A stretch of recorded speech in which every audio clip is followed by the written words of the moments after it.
There is the official European Union position that by 2030, the European Union must be ready for a war to be fought against Russia. Well, they're building a war economy. You don't build a war economy for just 2 months. They're converting vehicle manufacturing to weapons production, to the production of armored vehicles. I could list more examples. There's even a science dedicated to studying the periods before wars. This is something social scientists examine, and I set these aside. And according to the classic view, war or wartime expansion has 4 stages. The first is when diplomatic relations are broken off. That has already happened. The second is when economic sanctions are imposed and economic cooperation is cut off. We've passed that stage as well. The third is when conscription is introduced and the transition to a war economy begins. That's where we are now. That's where Brussels is as well. And the fourth stage is the phase of direct confrontations. But rudeness still has something human about it, doesn't it? Of course, now we're talking about Brussels, which doesn't have much that's human, but the word rudeness still carries something human. It's a good word, actually. It encompasses a lot. One of its meanings is that you don't consider others. That's rudeness, isn't it? When you do something that you think is good for you, but you don't care what happens to the others. And I'm sure I could find arguments for how well-founded the Brussels decision was. There are well-considered aspects, but it's certain that our perspectives are not among them. So what will happen to us as a result of their decision, that is that Russian oil and gas can't be brought into Europe and therefore not into Hungary either, which may not seem like a big problem from the perspective of France, but what will happen to us? For those whose lives depend on this, or at least the wallets of families and the success of businesses, it all hinges on this. Is there any, is there not, and at what price is there? So if someone doesn't take your, for example, President Trump did not make this mistake. History will decide whether that decision was good or not. But when we told him, Mr. President, this will kill us, obviously he didn't make this decision to push out the Hungarians, but it will kill us. Well then, give us an exception. He said, I understand, and he gave us one. So that's all right. In Brussels, it's no use for me to say, give us an exception, because that's what I say. And since sanctions require unanimity so far, if they didn't give it voluntarily, I just took it with a veto. That's not being rude. There is the official European Union position that by 2030, the European Union must be ready for a war to be fought against Russia. Well, they're building a war economy. You don't build a war economy for just 2 months. They're converting vehicle manufacturing to weapons production, to the production of armored vehicles. I could list more examples. There's even a science dedicated to studying the periods before wars. This is something social scientists examine, and I set these aside. And according to the classic view, war or wartime expansion has 4 stages. The first is when diplomatic relations are broken off. That has already happened. The second is when economic sanctions are imposed and economic cooperation is cut off. We've passed that stage as well. The third is when conscription is introduced and the transition to a war economy begins. That's where we are now. That's where Brussels is as well. And the fourth stage is the phase of direct confrontation. So it's no coincidence that we're holding large anti-war rallies. It's not called that because we couldn't come up with a better name, but because this is the real danger.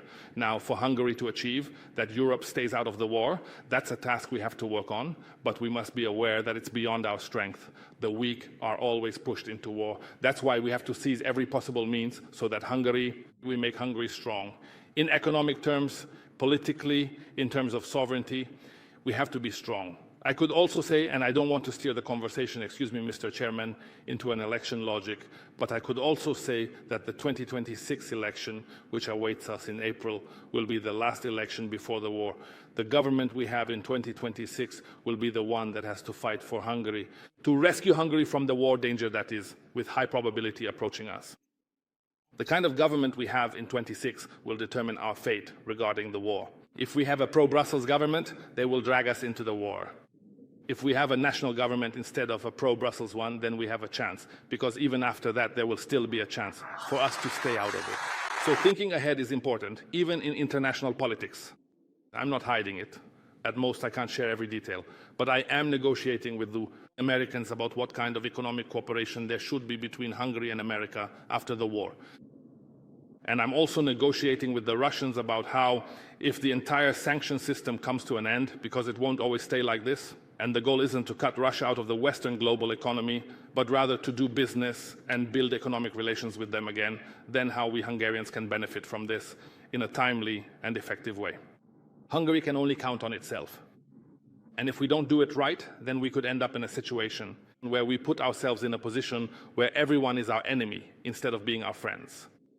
So what I want to say is that the devastation of war is etched much deeper in the soul of the Hungarian people, and it operates much more deeply in our instincts than it does in many Western European politicians. That's why what is obvious to us, that war can only be bad, is not thought of the same way in the West. For example, they think that you can make money from it. And more money is taking over in this matter. Just look at how, and watch the coming week. More and more they're talking about what will happen to the 200 to 230 billion euros of frozen Russian assets on the table. Until now, they barely dared to mention it. But now they're talking about it openly. Because if the Russians and the Americans come to an agreement, that money will be taken off the table. It's hard to imagine that on the Russian side, one of the world's best trained presidents in terms of service, and here on the American side, one of the world's best trained American presidents, would leave such a huge amount of money on the table. It's hard to imagine. But the Europeans thought this would be the money they could get their hands on. And of course, they say this money will be given to Ukraine, but what will the Ukrainians actually spend it on? Well, for my part, I read in the news that the Ukrainians have made a deal with the French to purchase 100 fighter jets. With the Germans, we are increasing it. There are a huge number of massive arms deals going on here, the beneficiaries of which are ultimately the Western European countries. And this money, through a certain circulation, eventually ends up with them. And as we get deeper and deeper into the war, the economic lords of war, the warlords, want to exert ever stronger influence over decision-making. At first glance, this may seem like a technical text, but it actually reveals such deep connections that it's worth spending some time reflecting on it. I bring this up only so that those who doubt that processes are underway in Europe, that are heading in the wrong direction and pose a serious threat, and who think that Hungary should stray onto the Brussels path, and that it's only the foolish, civic, right-wing, national Christian government that doesn't see this obvious fact. I wanted to quote this for them, not necessarily for those sitting here, to show that people, it's not just us saying there's a problem. Europe, our greatest ally, is saying exactly the same things about Europe's problems as we are. Therefore, everything we say and everything we notice, we should take seriously for ourselves and draw the appropriate conclusions from it, going back as far as the bombing of Budapest. We can only rely on ourselves. We must remain independent. We must remain sovereign. This is not just a matter of honor, not just a matter of self-respect, but also an economic issue.